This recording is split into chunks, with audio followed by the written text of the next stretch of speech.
So we did make one quick change to the agenda, kind of right at the start of it. Brian Johnston has a couple announcements. He's missed the last couple calls, so he has a bunch of fun information to share with everyone.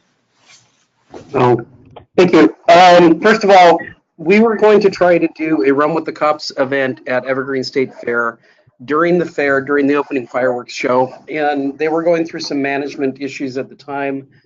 And it was becoming problematic because the old management wasn't really interested in working. So at the same time, we had a conversation with the Snohomish County Sheriff's Office, and in trying to bring SCSO on board as a new agency, and they would like to do a Run with the Cops on August 3rd. So we had a couple of initial emails and then a really strong first meeting.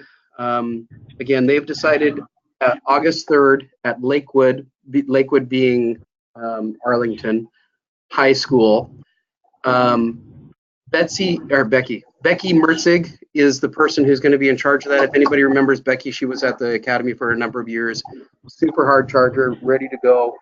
She's off this week. I think she's skiing this week, so we were going to try to meet either next week or the following week.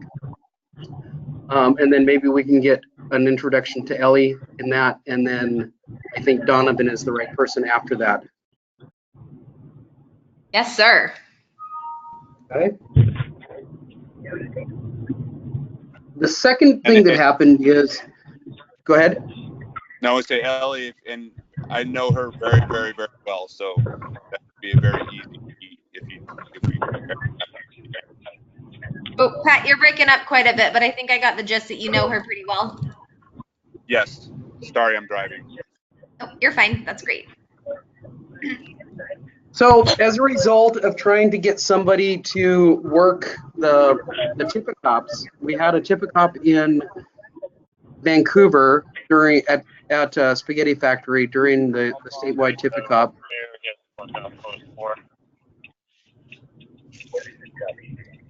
That's a radio. So anyway, we started reaching out to people in the Vancouver area, those people that we had worked with and some other folks that we knew.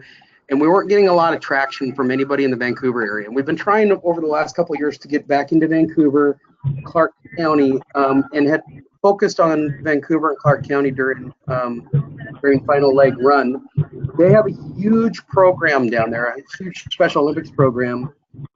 They are one of the most densely pocketed areas in the state as far as population. And we have had no presence down there for a couple, maybe 5-6 years. We kind of believed that had a lot to do with that had a lot to do with the funding model the Special Olympics uses, and we wanted to have an opportunity to try to change that down there. That there might be some hurt feelings with the local programs, the local Special Olympic sports programs, about how LETR funding goes once that money is made. We worked really hard to try to find a group to do that from the Vancouver, Clark County area, and we were unsuccessful. But what we did do was we reached across the river to friends of ours down in the Northern Oregon area and asked them if they were willing to help out. Part of the reason is something that David said about 6-8 months ago. Well, back down where we had conference, I can't remember if we were at conference or what, but we had talked about, creating those better connections with our regional partners, our Oregon partners, everybody in Region 8. And so we reached out to Oregon, and what happened there was kind of cool. What happened was once the Vancouver chief and another chief started understanding that Oregon was reaching up into the state, they wanted to know why they weren't involved. And we sort of said, well, we've been trying, we just have gotten to the wrong person over and over again, and that totally makes sense. So what we did was offer to come down and give a presentation to them and at their chiefs and sheriff meeting, and try to reconnect with those. And so I ran down there a couple 3 weeks ago and was actually surprised after, it was really fairly quick. They gave us 15 minutes. It was a well-represented meeting.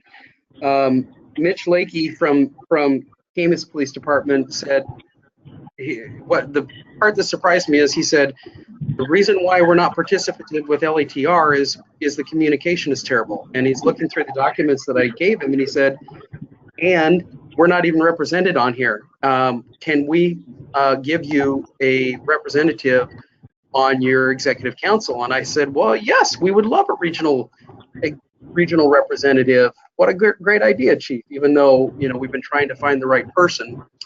Chief Lakey put it out to all the chiefs and sheriffs in the 3 county area, and we've started to receive nominations. Two specific people, one from FBI and another from, I can't remember which tribal agency, but another from a tribal agency that are really interested in becoming the regional director for their area.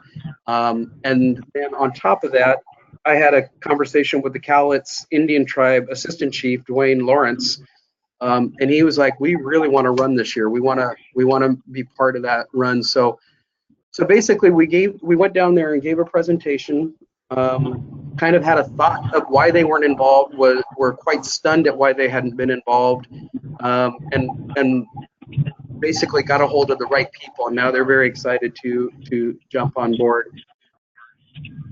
Well, I think it was Friday is the last time we had some communication with Chief Lakey, and there's 2 people that we're going to look at, probably give another week, maybe a week and a half, and then we'll bring these people's names back to the executive board to make a decision. And then we'll go back down there and meet with not only the candidate, but anybody else that wants to be an agency rep, and try to figure out what else are the opportunities to bring them involved in future LETR events. That's it on outreach, on organizational outreach. Questions? No, thanks, Brian, though, for reaching out to those in that region. So appreciate you going to the meeting and getting them involved. That's amazing. Thank you. Mm-hmm. Bye. Thank you for doing the meetings with me. See you guys later. Awesome. So next on the list is regional coordinator outreach. I only have a couple things to add, and then I think Chief has a little challenge he wants to share with all of you. We are working on our Google Docs, so I hope that everyone should now have access. I think I've worked with all of you to make sure that you can get in them and you know how to work and make those edits and changes. We created this document. This is the 2000 LETR presentation calendar. Unfortunately, you have to have a Google account to add to it. So please feel free to just email Rachel or myself with your information, and we'll go ahead and add it on here. SOA is working on actually getting some meetings kind of set up on our end to see what outreach we can do. So at least we know when the meetings are occurring and can reach out to those regional coordinators. And then the other change is that Chief is working to help us get a list from WASPIC that actually has phone numbers, because right now the Google Doc only has email addresses. So once we get that with the phone numbers, then we'll go in with an intern and work on adding all of those in so that you guys have an easy place to just reach with phone numbers. And then I think that was kind of our only update. Chief, I know you had something you wanted to share. Yeah, thanks, Ellie. So I've been trying to get those phone numbers to make it easier for the regional coordinators reach out to the right people.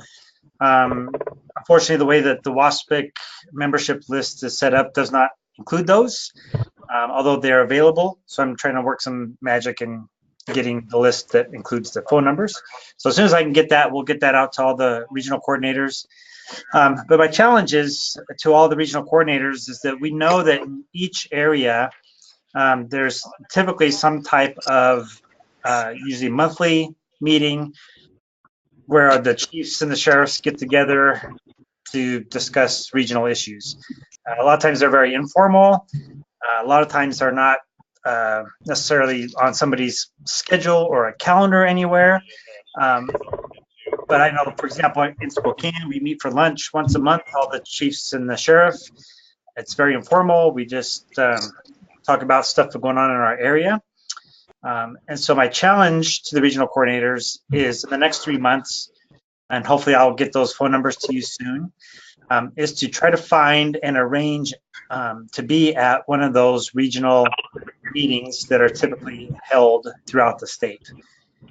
If you need help finding who the right people are, or the numbers or emails, please let me or Ellie know, and we will provide those to you so you can reach out to them and at least find out where and when those meetings are, and put them on that calendar that Ellie was just referencing.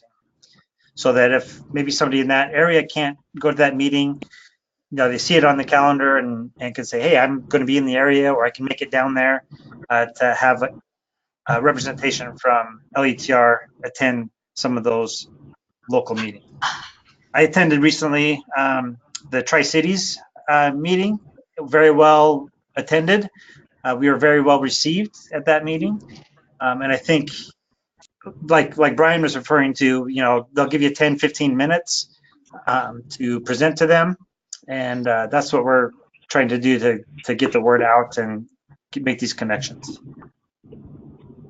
Thanks, Chief. And within that regional coordinator Google Doc, we do have some presentations. We have the LETR handbook. If there's anything that we can do, whether it be create packets and stuff them with, SOA brochures, LETR brochures, all that kind of jazz that we can help prep, we're happy to do that. Or happy to come and attend and assist if you guys need as well.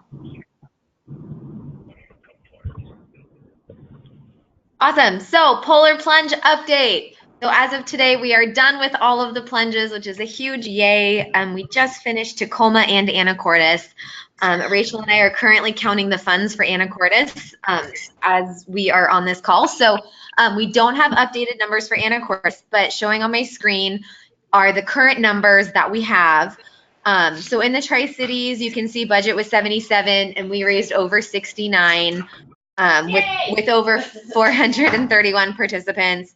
Anacortes, like I said, we're still counting, but definitely over budget. We budgeted 4,500, knowing that they haven't hit in the past. And I believe a day of, I heard that there were quite a few participants that they were closer to like 45 or 50, which was closer than the 22 that they had last year, and raised closer to 10,000. So that's awesome. Seattle, we're still counting. It's going to be more like 181,000 rather than the 179, but we're still pending a couple invoices to come in. Tacoma, we did budget 75,000 and we just finished counting. It looks like we're at 43,000. Again, we're still expecting some funds to come in from, the percentage back from the food truck that was there and a couple other things. But we were definitely lower than we were in the past. We did not get some sponsorships back, which ended up being almost $20,000. So we knew we were going to be down there. Wenatchee, they ended around 19,000, a little over that, and we budgeted 23. And then Spokane, we're almost at 30,000 and budgeted 59. So as you can see, overall gross budget was 405,500, and we are currently sitting around, still pending Anacortes and a couple other things here and there, almost 350,000.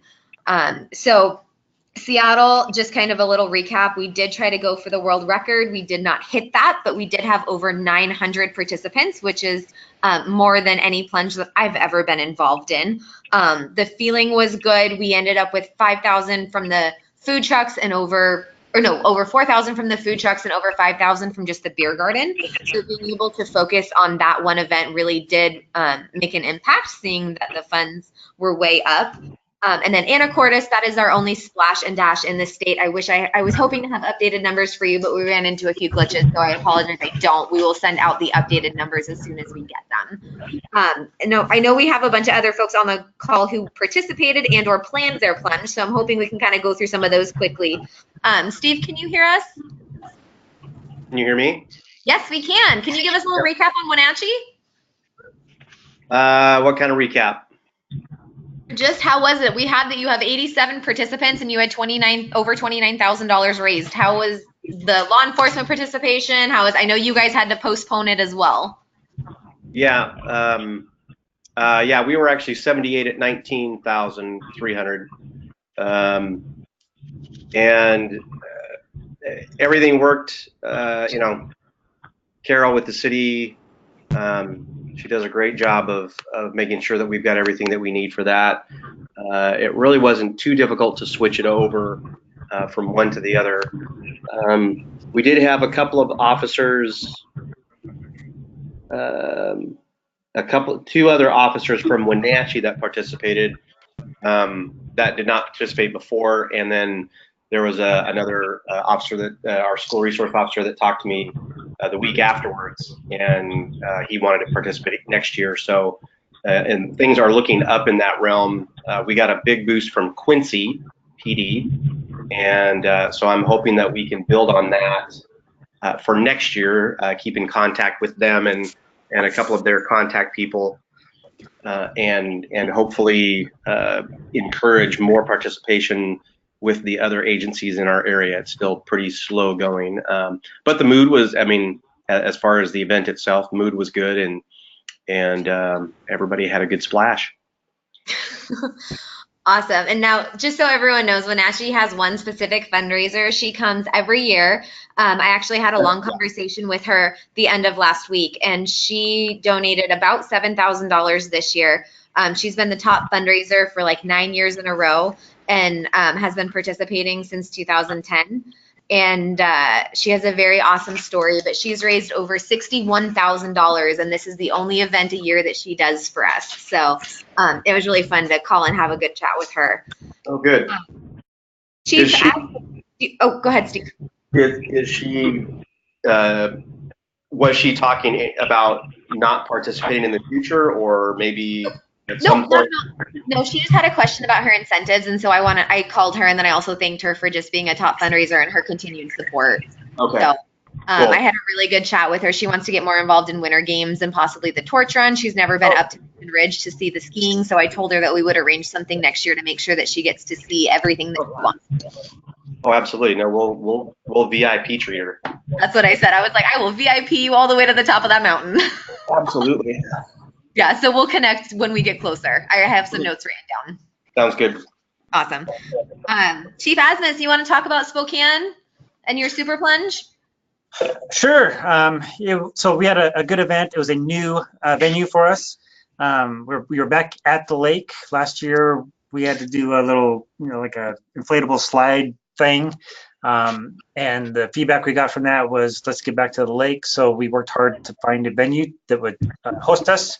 So that worked out really well. Location was great. Weather was crappy, like most other people's plunges, where we had, almost 2 feet of snow on the ground, and about 22 inches of ice that had to be cut out at the lake. But logistic wise, it was great. I think we had 7 super plungers.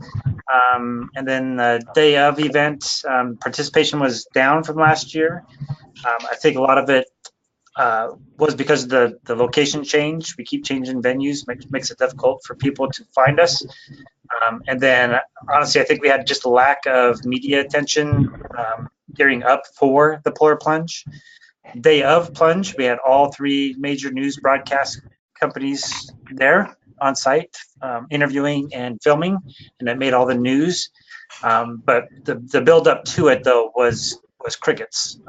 Even me reaching out to some local contacts, trying to get on air or on the radio, just wasn't happening for whatever reason this year. So I think if we were to focus a bit more on that pre-plunge event planning for our media contacts, that would have helped with people knowing that we were even doing it this year. Other than that, it was a good time. Had a lot of fun, good feedback. We had a great MC, and the people that we talked to day of the event were very excited, and of course promised bigger and better things for next year. So hopefully that will come to fruition. Awesome. And then Patrick or Donovan, do you guys want to talk about Saturday, the Tacoma plunge that we just had? I will defer to Donovan if he wants to talk about it. Okay. Let's see. We had looking at it, 350 plungers. Unlike, I guess, everyone else, we had wonderful weather. We had sun. It was 40-some degrees. Water was balmy. It was just a good event overall. David Rose was there. He plugged us on Q13 the day before a little bit, and we got some good coverage on it. So Awesome. Well, we will continue to update these numbers as they come in. So the incentives are due 2 weeks after the event itself, and so we'll still have some expenses. And we'll work on filling that column in and then working on the gross totals. Remember that the 2019 plunges, that's technically what's here, although it's for the 2019 fundraising year. So anything that comes in at the end of the year for like the 2020 plunges will still count within this year. So there's definitely a good chance that we can hit these numbers, assuming that we get the pages and everything permits up, which is our goal, obviously, to do it much earlier. We always have that goal, and things change and we move locations, but definitely a great polar plunge season, and I'm very personally glad it's over. Woohoo! So moving on, everyone knows that we held the Old Spaghetti Factory Tippecot, which we raised about $7,000 in the 5 locations. We had a percentage back night on April 12th. We just got the numbers for that, and we raised $299.33. So there was a flyer that you could take in, and the restaurant would give you a percentage back. Unfortunately, some of the restaurants were closed when we did it due to the snow that we had. It was right in the middle of all of that. So we have been invited back to do another one if we so choose. Don't know if it will be statewide. I know at least the Tacoma store, the one that really started this, is interested. But we kind of put that on hold for right now. And then, Pat, do you want to update on Buffalo Wild Wings, or would you like me to? Well, I can do it. I'm in between something right now. But yes, so the Buffalo Wild Wings on our side of the state, we are good to go in all 10 locations. Talking with our contact at Tacoma branch, at our Tacoma branch, we're going to do a Tippecop as well as the East Wings fundraising thing, and that's the 15% back on all the anybody comes in that says they're there for Special Olympics, like the old Spaghetti Factory one, will get 15% of their bill. We found out last week that the guy, the leads in each one of the restaurants that are going to will have to reach out to the manager to see what they will allow them to do. But once you are there, you're not so technically supposed to tell them to say there was Special Olympics and get the 15%. So I don't think the manager understands what we're trying to do. So we're just working around that. Go ahead, Ellie. I know I'm missing stuff. You probably say a lot better. Nope, I think you're right. We originally went into this wanting it to be a Tippecop, and then a couple weeks after doing that fundraiser, the Eat Wings Raise Funds, so we get that percentage back. We can then promote it at the restaurant. Doesn't sound like that's going to happen this time around, although they do want to support us. So we have 10 locations in Western Washington that will be hosting the Eat Wings Raise Funds on the 20th. It will be up to the local law enforcement to reach out to the general manager to see if they want to do a Tippecop. And if that's something that the store will let them. At the bare minimum, we will get that 15% back for anyone that goes to eat. That being said, I will be reaching out to those areas that have a Buffalo Wild Wings that could possibly add that to Tippecop, but we'll be doing a statewide Western Washington promotion for the actual Eat Wings Raise Fund. So we're working on getting that flyer promoted or approved now so that we can start promoting it. And then I didn't put this on the agenda, but we do actually have a claim jumper Tippecop as well, and that's going to be on Thursday, April 11th. There's only 2 in the state, so one in Linwood, which Andy Mell from Edmonds will be leading, and then one down at South Center, which I believe Leanne from Renton PD will be leading that one, but we're still working on it.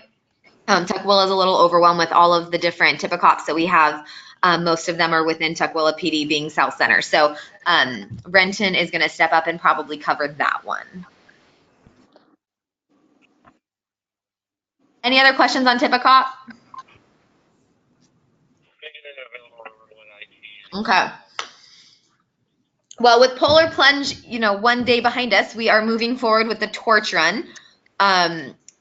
Here are the 3 shirts that were up for voting, and the winner was number 3, which was Monroe Police Department. I can say that our media folks who help do all of our social media were very, very surprised by the amount of voting. We had over about 300 something votes. And Monroe was a winner. So we have got that design already sent to the printer, and he is working on mocking those shirts up for us.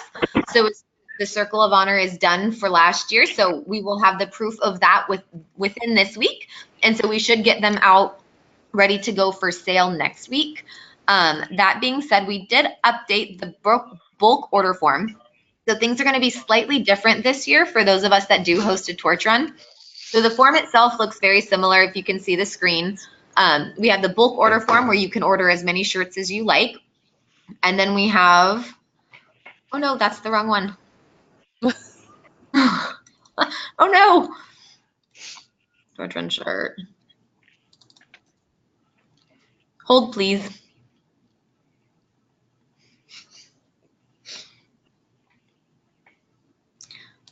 Well, I guess it's not going to open for us. Anyway, then we have the second order form, which is the bulk one, where you can actually pre-order. Here it is. We can pre-order as many as you want this way. We did add a little bit of wording in, but apparently that document isn't going to open. But this year, Rachel and I will be keeping a very, very strict tally about what agencies order how many. You will not be sent a second order of shirts unless you have paid for 75% of your first order. We have that in the rules, but we haven't been very strict with it. We are going to be strict with it so that Special Olympics Washington is not left with excess shirts. We are also going to be following up with those agencies to verify that they understand that they're not just to be given out and that they are accountable for those shirts. The other change with the torch run is that last year was the first year we did the online registration. So we're still going to do the online registration. We're going to be a little bit more specific about what actual torch routes there are so that we know what agencies they're signing up with. And we will be sending one box out of shirts. So rather than sending the torch lead for that route, oh, this person signed up, get them a shirt, or oh, this person signed up, we'll send them a shirt. We are going to send one order for all of the onlines per route about 2.5 weeks before the run. So we'll technically close that online registration in the sense that it will stay open, but we're going to be very clear that you have to order by this date or you're not guaranteed your shirt before the run. I think this will help ease some of the confusion from last year about who's registered, who hasn't. We won't be sending weekly reports. It will just, if anyone wants to know who's running with them and who signed up, we're happy to share that, but we're not going to be sending each individual person since we have 13 runs, not counting King County, the different splits between that from Marysville to PLU. So I think that's going to be a nice, cleaner way to do that. Anyone have any questions? Okay. Donovan and I will be meeting tomorrow to finalize a few of the routes, and then we'll be sending the communication out. So everyone that is involved in an actual torch run should be hearing by the end of the week. I got a question. I was muted. Okay. Yes. Hi, this is Brian Johnston. I'm from Monroe PD. Yes, I know your voice. Is there an official notification to Derek or the PD? Derek is aware. He had to send us all the stuff. We did an official congratulations on the Special Olympics Washington Facebook that announced the winner and tagged you guys. Okay, cool. Thank you so much. You're very welcome. I've been out of state a little bit. How dare you? Cold. I'm cold, by the way. I'm really cold. I have a cold. Does that count? No. Okay. So, Ellie, I have a question. This is Jay. Yes, Jay. So are these for the state run, or are you talking about the local agencies that had runs? Because, for instance, I had a run in Spokane, except for last year, we canceled it because of the state run. So this year we'll bring it back for the local run. Is that what you guys are, the routes you were talking about, or? That is the routes we're talking about. So if you have a run and you host it, please send Donovan and I the information, because we have an online portal where folks can register online. So Jay, you and I can talk offline about that. Okay. but we need to make sure that you have a torch. And so this shirt is obviously the shirt that we all sell for the torch run, but it's also our state shirt for the year. Right. So we were able to have agencies actually send in designs rather than our marketing folks picking it. So I do think that the voting online did create some hoopla. So we're excited about that. But yeah, let's connect offline, Jay, if you're going to host that run this year. Okay. Yeah, it's usually the last Thursday of May, going into just in conjunction with the state Perfect. game. So Awesome. So we'll add that to our list as well, and we can even do online registration for you. Because it's the same waiver, it's the same shirt, it's the same everything across the state. So cool. Now we'll have 14 runs instead of 13. Love it. And it sounds like Clark County might want one too. So we'll probably be investing in a few other torches just because we don't have enough for all of the runs that are taking place. Good problem to have. I have a torch, so we're okay over here. Perfect. Even better. Any other questions on the torch run shirt or the torch run itself? Okay. As many of you know, and we announced last month, we are hiring a development coordinator over in the Spokane area. We had over 90 applications, and we narrowed it down to 7 folks. And then Luke Wall, who is our senior manager of everything over in the Wenatchee area, he and I will be interviewing them with possibly Chief this Thursday. There's 4 of them left, so we're hoping to make a decision by ideally the end of the week, and we'd love them to start early April. So we are very, very excited to be getting some support. They will be assisting with a lot of LETR other events and be supporting the Spokane area from Wenatchee East with LETR as well. So you guys are still stuck with me at the executive and regional coordinator level, but they will definitely be supporting on the back end as well. 2 upcoming events that I wanted to share with you. We'll of course add the updated calendar of events in the notes that we send out, so nothing too new, except we do have the Seawolves event coming up March 31st. So last year they did host an event for us, and they are doing that once again. So we'll have law enforcement cars lining the front of the Starfire building. We will have 2 LETR booths selling 50/50 raffle tickets. Any fun things that we can bring out, tanks, boats, dogs, helicopters, they want it all. We will have a little game of some sort of rugby type soccer match thing with some of our athletes and some of the rugby players who are not playing in that game. So we'll do that before the game. And then we'll also have the honor guard there. We'll have an athlete sing the national anthem. We'll have our cheerleaders there. So it's going to be a really fun LETR Seawolf event. We should be able to get some money out of it as well. One of our local programs will be running their merchandise booth for the night, and that usually brings in about $1,000 just with that. So all Special Olympics, all LETR at the Seawolves on the 31st. If you are around and available, we would love to have you there. The other event that's coming up is our Seattle Breakfast with Champions. So this will be on April 11th, and I will send the link out for everyone to register. It is free to come, but it is a fundraiser for us. We are going to ask the regional coordinators to sit. They're going to be invited to attend with their local program. So the goal is to get the area director, so the volunteer position who really runs the local programs there, in touch with the local law enforcement who is running that area. So we are going to have that invitation will come out from my coworker named Tyler, and he will be the one on site to make sure that our coordinators get introduced to the area directors, and then they'll be able to sit together. This year it's a little different. We're not doing actual tables. They're going to be doing a past breakfast.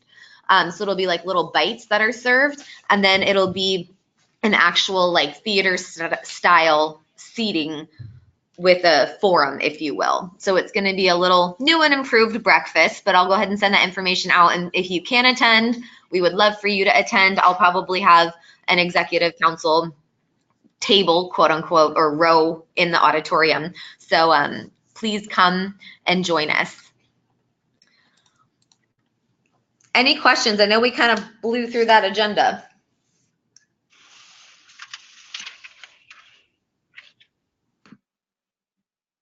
No. Okay. None. None. All right. Well, I will go ahead and send out the notes and everything sometime this week. I'm going to ask the executive council to please stay on the phone. We have a couple budgeting questions and things that we need to vote on. But everyone else, thank you very, very much for your time. And please contact me if you have any questions. All right. See ya. Bye. See you later. Thank you.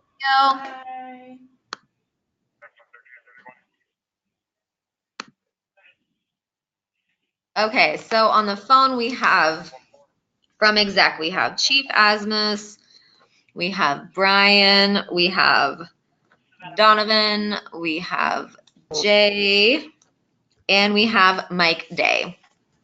Okay. Chief, do you want to talk about this part, or would you like me to kind of?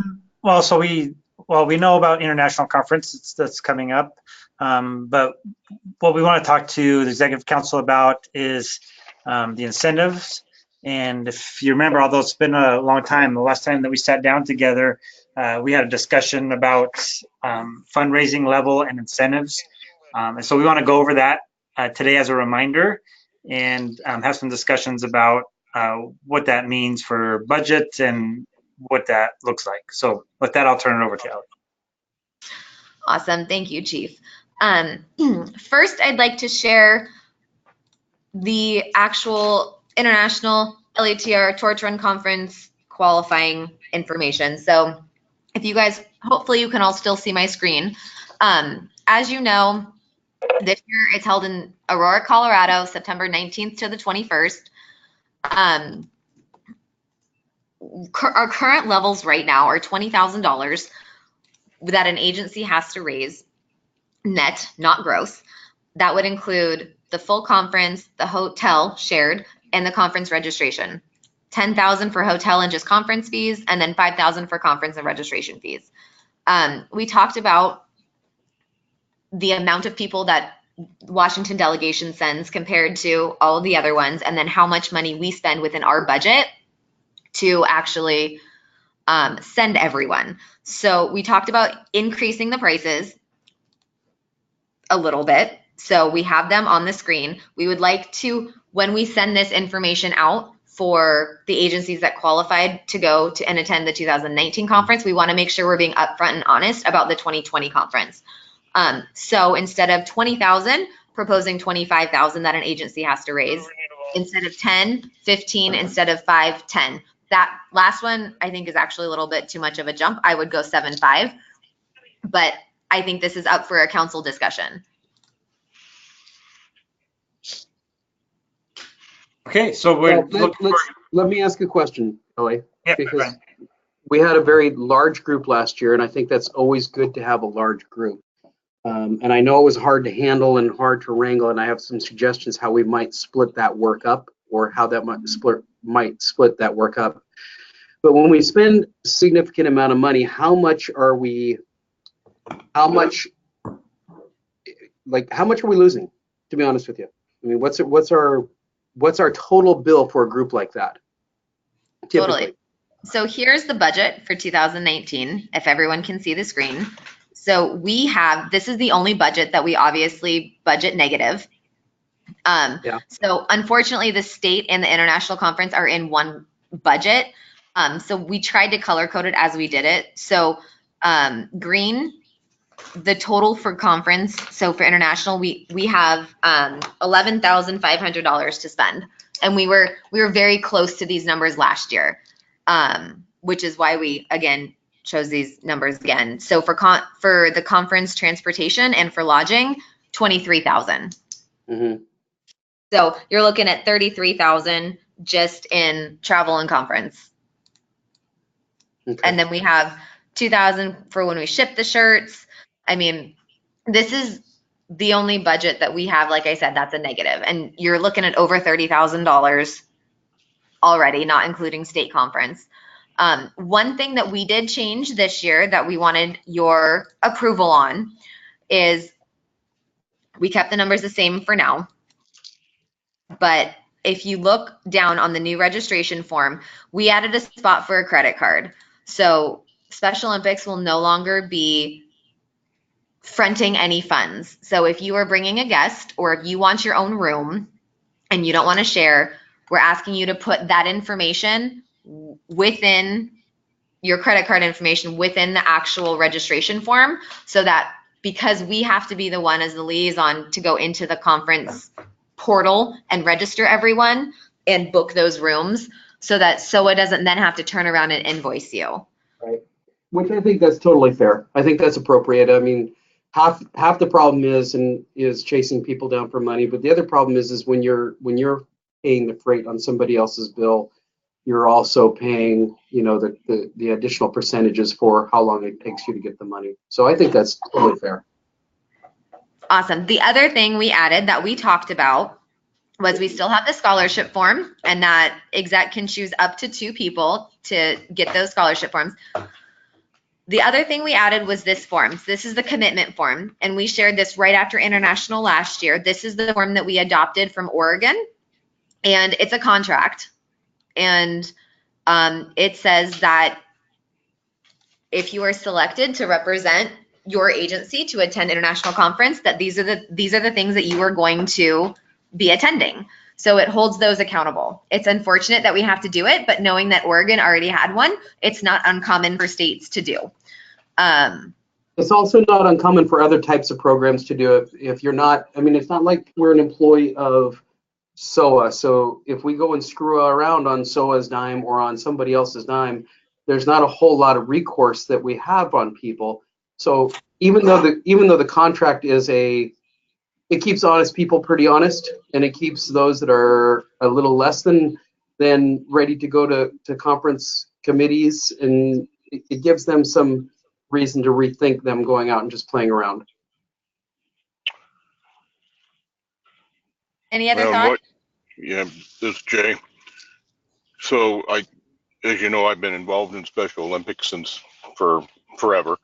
And that's been one of my pet peeves is the scholarships and the people that go on Special Olympics dime and don't participate in the full conference. They choose and pick, or else they decide to go to a dinner because they've got family in town or something at the same place the conference is.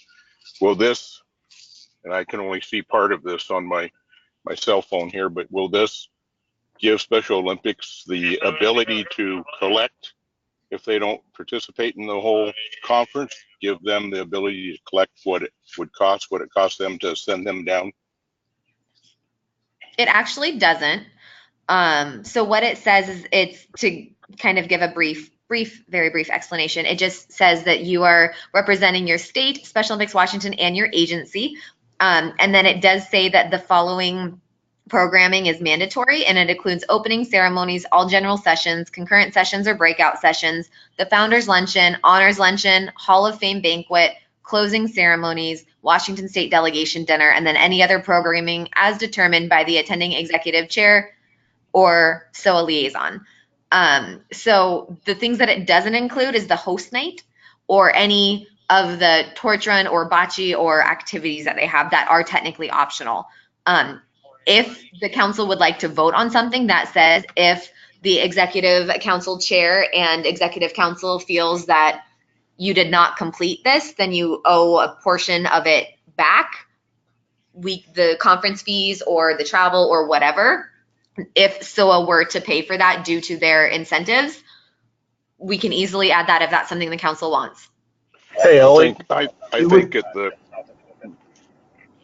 I think at the very, very least, along with the delegate signing it, that the person's chief or sheriff should sign it also, be aware of it. Hey, Ellie. Yes. This is Mike Day. Another way you could do that without punishing the individual by saying you have to pay us back money is you could say failure to meet these requirements would preclude your organization from having a rep sent on SOA's dime the next year. I would be careful about any language that would totally alienate somebody. I don't disagree with Jay that it might be beneficial to have a chief or sheriff or a command staff person or even a sergeant sign that you're supposed to go to your school, because a lot of these guys get time off to do that. I don't have a problem with that. But if we talk about giving money back or taking money back to charging somebody back, I think you really need to check with your legal first. And again, I'd like Mike Day's thought, but you don't want to alienate another organization. No, but I think that would encourage accountability, because if we're paying for somebody to go, now this is where my parent hat comes on, and I felt strongly about this when we discussed it the first time, is for every $750, that's an athlete who's not being funded. And there's value to sending people, but I think that comes at the cost of accountability. And where before there really wasn't any, this is just saying, hey, that's fine. If you go and you decide not to participate, that just means you're not going to get to go in again next year. And I don't think that would in any way discourage. I think that would keep the individual from having the temptation to go and do that, because now their organization's going to hold them accountable and say, hey, if you didn't meet your end of the bargain. That's just my thought.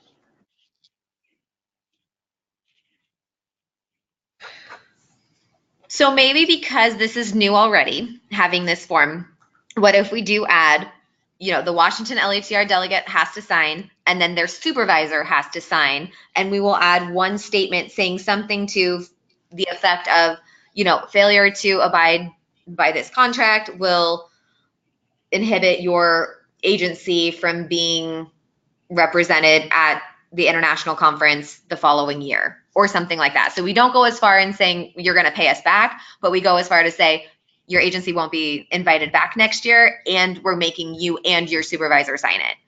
Does that seem somewhere in the middle appropriate? It does to me. Hey, Ellie, so I think that, as this being the first step, and I agree with Brian about, we need to be careful about, what we do include in that, and how enforceable would it actually be, kind of thing.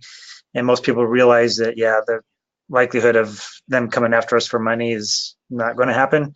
But I think just, if, so as the council chair and the liaison, are at this conference and paying attention to who is doing what and where they are at, and all of a sudden we see somebody in our chapter that's not participating or not attending, it's just, hey, you call them aside, say, for you to be here, you had to sign this agreement, and we expect you to attend these things as the reminder. And I think that we're all professional enough that would resolve the issue. Okay, what about if you put something in there like what she said, but instead of shall preclude you from attending, say something like may prohibit you from being able to attend events in the future? Yeah, I think my concern on that is if we start talking that, I mean, we have a hard enough time getting people to stay involved in Special Olympics. This is something so new. I think we just take the baby steps of this form along with their supervisor signing it. I don't know that we add that extra language, and maybe this is going to solve the problem, because with their supervisor signing it, if they don't attend this stuff, and we pull them off to the side, we still have that recourse of going back to the department and saying, hey, look, we forked out this money. They screwed around with us. They didn't show up. I don't want to come in, guns a-blazing on something either, where we could just maybe solve the issues we've had with this form and not come out threatening that we may not send them again, because if we end up to that point, again, we have a hard time getting people to participate the way it is. Yeah. Can I add on to that real quick? Real quick statement on top of what Donovan just said. I really like what Mike Day said in putting it into perspective of, this, when we go to conference, when positive things happen to conference, the money comes back into the organization substantially in either direct funds or in legacy issues. So it's always good to try to keep positive atmosphere on that.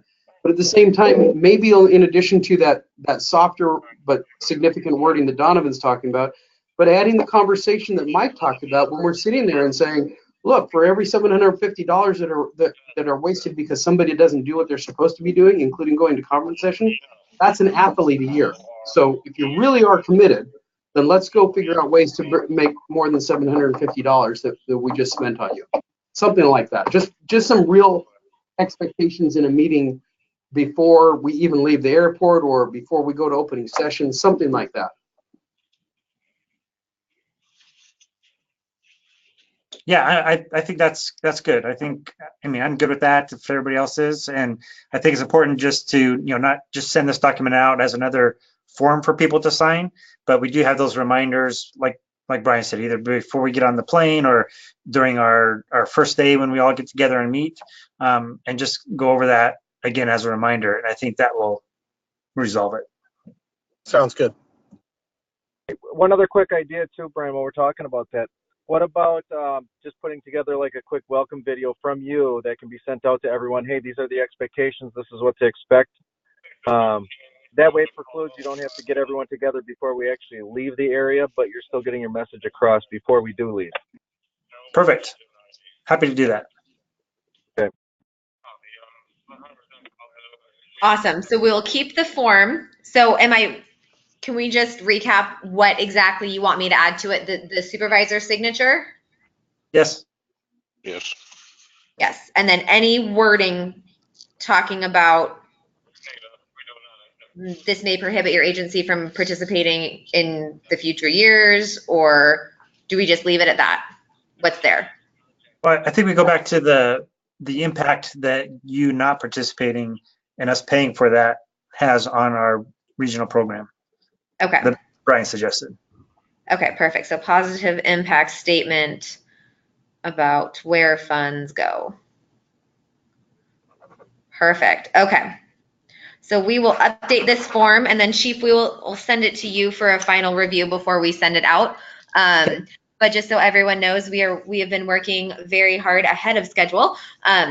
So we have the list. Obviously, the honor roll is finalized so that we can get the shirts printed a little bit earlier, and then we will be reaching out to all of those that have qualified for those spots for international early.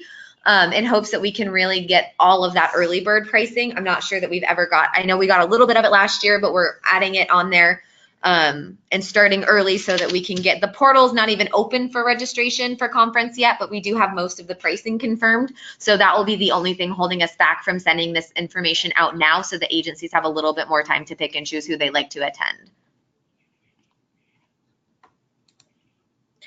Awesome.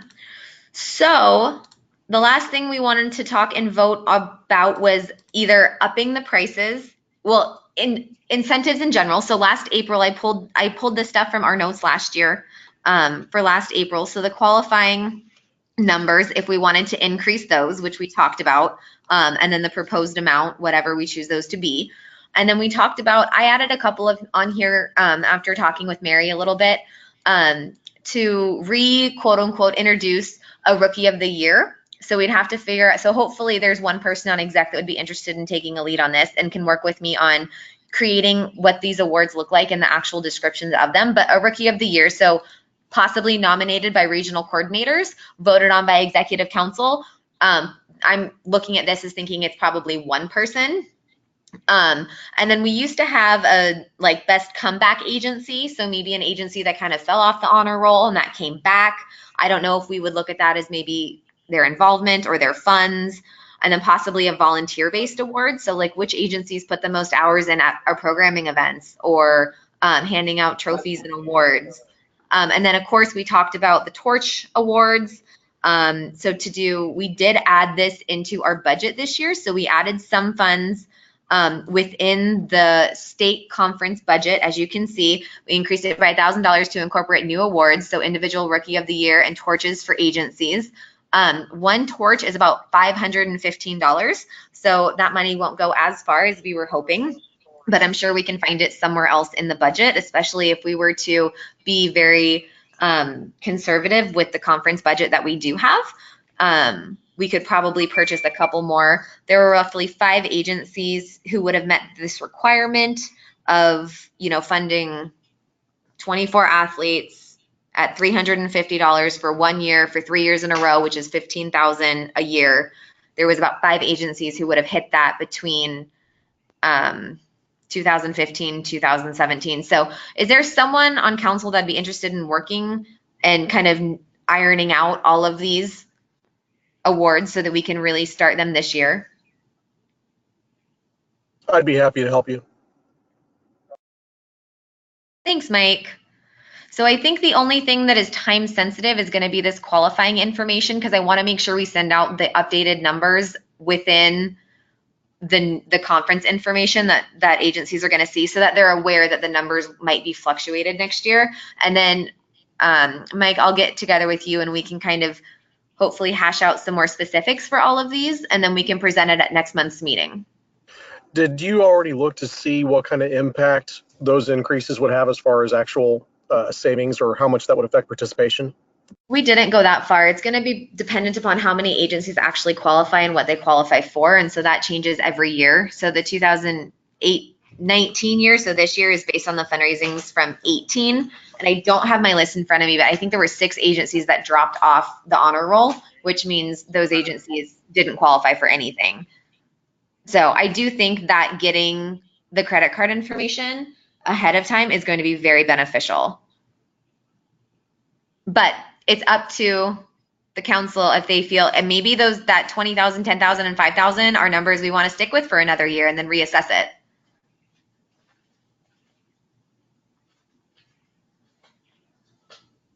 I think you gotta at least bring it up as far as the amount of like a cost of living increase would be, an inflation amount, just to cover your costs. Can you say that one more time, Brian? You kind of faded out in the beginning.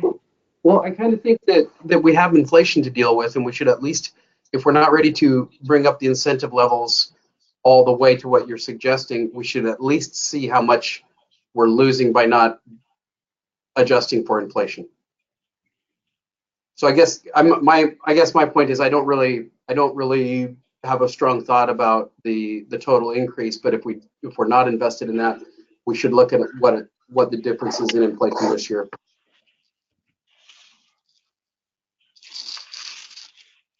Any other thoughts? Well, we did have this discussion. I'm in favor of moving forward with the proposed increases. I'll second that.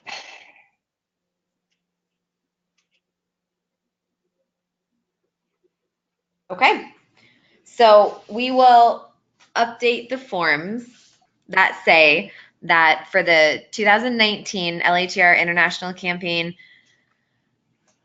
Conference, the numbers were 20, 10, and 5 to qualify, which is based on the 2018 fundraising. But this does give folks almost, 9 months to continue fundraising for 2019, knowing that the proposed totals for next year for the 2020 conference will be 25, 15, and 7. 7,500. All in favor? Aye. Aye. Awesome. Okay, wonderful. I think that was the last bit on the agenda today. It was. So does anyone else have anything else that they would like to share with just exec? I'm still cold. I lied. I have one more thing. This was kind of off on a different piece of paper. I talked to a couple folks offline. We have a couple exec members who are the only agency representative. And then we have regional coordinators that represent the same agencies. I would love to see a little bit of sharing the wealth, and shoot me down if I'm way off track. I would love to see an agency coordinator within those agencies as well. So rather than having an exec member or a regional coordinator represent that agency, I would love for that exec member to play that exec role, the regional coordinator to look over after all of the counties that they're responsible for, and then the agency coordinator could be responsible for their agency. I think it will help with transition, and when folks move on, to have more contacts within one agency. And I also think it will help allow those agencies those folks already in the exec or regional coordinator position to focus on that level versus their agency. Or at least doing the best they can to fill an agency role within that position. Thoughts, comments? Am I way off? No, I'm actually good with. I'm good with that, and I will act for our agency. It's either going to be Derek or Daryl. I just want to talk to him before I throw it out, but I'm pretty sure it'll be Derek. We've already started that right now, so I'm good with that. I think that's great. I just think it's a lot to ask for all exec to then also lead their agency when you guys are already doing so much. Any other thoughts? No, I mean, I think that's a great goal to have. The the difficulty being that it might be, especially in some of the smaller agencies, that it might be difficult to get another layer. But I'm all in favor of that concept.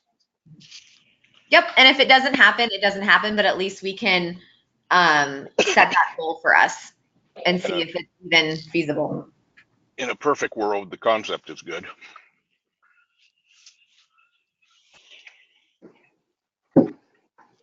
Okay. Well, we'll at least set that goal for ourselves. And maybe by the beginning of 2020, we can have that in place. Excellent. Okay. I promise that was all I had now. Okay. Well, very good. Thank you, Ellie. All right. Thank you, everyone. I'm sorry that we went over by a couple minutes. That's fine. We love you. Oh, thanks. Thanks. Let me know if you guys need anything. I'll type up all these notes and I'll get them out before the end of the week.